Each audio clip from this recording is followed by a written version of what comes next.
नमस्ते। कहानियाँ नानी जी की स्टोरी टाइम में आज के वीडियो में एक प्रेरक कहानी द्वारा करते हैं परी लोक की सैर। राहुल नाम का एक बच्चा था। अभी 2 दिन पहले ही उसका जन्मदिन हुआ। उस जन्मदिन या उस हैप्पी बर्थडे पार्टी में बहुत सारे लोग आए और उसकी जो पार्टी थी बहुत धूमधाम से मनाई गई। उसमें जो है उसे बहुत सारे गिफ्ट या उपहार मिले। अब उसने सब उपहार जो है खोल कर देखे और सब उसे बहुत अच्छे लगे, परंतु उनमें से उसे एक उपहार जो है बहुत अच्छा लगा। आप जानते हैं वो उपहार क्या था? वह उपहार था एक किताब। और वह किताब उसे क्यों अच्छी लगी? क्योंकि उस किताब में परी की कहानी थी। और परी की कहानी पढ़ते पढ़ते वह सोचने लगा, क्या सचमुच में परियां होती हैं? परियां कैसी होती हैं? क्या मैं उन परियों से मिल सकता हूँ? ऐसे सोचते सोचते वह रात में जो है उस किताब को लेकर ही ऐसे अपनी सीने पर रखकर सो गया। तभी सोते सोते रात में उसे एक आवाज सुनाई दी, उठो राहुल, उठो, तुम मुझसे मिलना चाहते थे ना, लो मैं आ गई। राहुल एकदम हड़बड़ा के उठा, कहने लगा, तुम कौन हो? तभी उसने देखा कि उसके सामने एक सुंदर सी परी खड़ी हुई है, जैसी कि उसने उस पुस्तक में या उस किताब में पढ़ी थी। उसने अपनी आंखें मली और सोचने लगा, कहीं मैं सपना तो नहीं देख रहा। तभी परी कहने लगी, नहीं, तुम स्वप्न नहीं देख रहे हो, मैं परीलोक की रानी परी हूं। तो राहुल कहने लगा, परी रानी, क्या तुम मुझसे दोस्ती करोगी? हाँ हाँ बिल्कुल, पर तुम्हें मुझसे एक वादा करना होगा। वह क्या?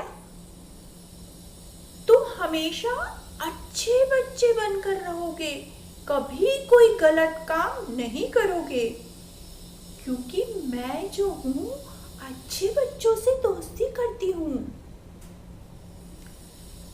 परी ने कहा। राहुल कहने लगा, हाँ हाँ, मैं अच्छा बच्चा बनकर रहूंगा, मैं कभी कोई गलत काम नहीं करूंगा। तब परी ने कहा, फिर ठीक है, मैं तुमसे दोस्ती करूंगी। फिर हर रोज रात को परी जो है राहुल के सपनों में आने लगी और रोज उसे अच्छी अच्छी कहानियां सुनाने लगी, जैसे कि नानी जी सुनाती हैं। अब एक दिन जो है राहुल ने उस परी से पूछा, परी रानी, परीलोक कैसा होता है? वहां कैसा लगता है? क्या तुम मुझे परीलोक की सैर कराओगी? परी कहने लगी, हाँ हाँ, मैं तुम्हें जो है कल परीलोक की सैर कराने ले चलूंगी। ऐसा कहकर जो है परी वहां से चली गई। अब राहुल जो है इस बात से बहुत खुश था, फूला नहीं समा रहा था। वह खुशी में बहुत झूम रहा था कि आज रात को तो जो है परी जो है मुझे परीलोक की सैर कराएगी। तो वह फूला नहीं समा रहा था इस बात से। ऐसे सोचते सोचते पूरा दिन बीत गया। शाम को जो है उसकी माँ ने उससे पूछा, राहुल, तुमने कविता याद कर ली? राहुल कहने लगा, हाँ हाँ माँ, मैंने कविता याद भी कर ली और दादाजी को सुना भी दी। और कहने लगा, मुझे नींद आ रही है, मैं अभी सोने जाता हूँ। माँ भी सोने चली गई, वह भी सोने चला गया। अब वह जब सो रहा था तो पूरी रात इंतजार करता रहा, परंतु परी रानी नहीं आई। वह बहुत उदास हो गया। ऐसा दूसरे दिन भी हुआ, ऐसा तीसरे दिन भी हुआ, परी रानी नहीं आई। जब तीसरे दिन भी परी रानी नहीं आई तो राहुल जो है बहुत उदास था और वह नींद में ही सोचने लगा कि कहीं मुझसे परी रानी नाराज तो नहीं है, कहीं मैंने कोई गलत काम तो नहीं कर दिया। तभी उसे एकदम याद आया कि हाँ, मैंने उस दिन माँ से झूठ बोला था। वह एकदम हड़बड़ा कर उठा और दौड़ता माँ के कमरे में गया और माँ से कहने लगा, माँ मुझसे गलती हो गई। माँ ने बोला, क्या? माँ मैंने उस दिन कविता याद नहीं की थी और मैंने कह दिया कि मैंने कविता याद कर ली और दादाजी को सुना भी दी। मैंने आपसे झूठ कहा था, मुझे क्षमा कर दीजिए। माँ ने कहा, तुमने अपनी गलती मान ली और माफी मांग ली है तो मैं तुम्हें माफ करती हूँ। फिर जो है राहुल आकर सो गया और तभी उसे आवाज सुनाई दी, राहुल राहुल उठो उठो, मैं आ गई। मैं तुमसे आज बहुत खुश हूँ कि तुमने जो है अपनी गलती मान ली और माफी भी मांग ली।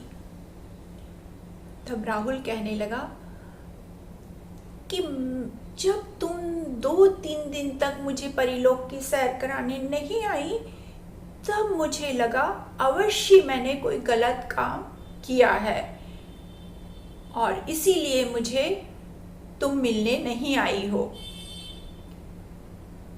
तभी मुझे समझ में आ गया कि मुझे क्षमा मांगनी चाहिए। हाँ राहुल, गलतियां तो सबसे होती हैं, परंतु गलती को मानकर क्षमा मांगना और फिर दोबारा से उस गलती को न करना ही अच्छी बात है।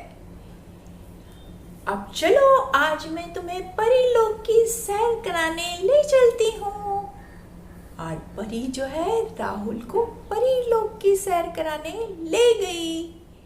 तो बच्चों, गलतियां तो सबसे होती हैं, पर जरूरी है अपनी गलती को मानकर क्षमा मांग लेना, उसमें कोई बुराई नहीं है। तो ये जो परीलोक की सैर की प्रेरक कहानी यदि अच्छी लगी तो लाइक करिए और अपने ज़्यादा से ज़्यादा दोस्तों को शेयर करिएगा तथा शेयर कर सब्सक्राइब करना भी ना भूलें। धन्यवाद। फिर मिलेंगे नानी जी से स्टोरी टाइम में एक नई कहानी के साथ। तब तक के लिए बाय बाय।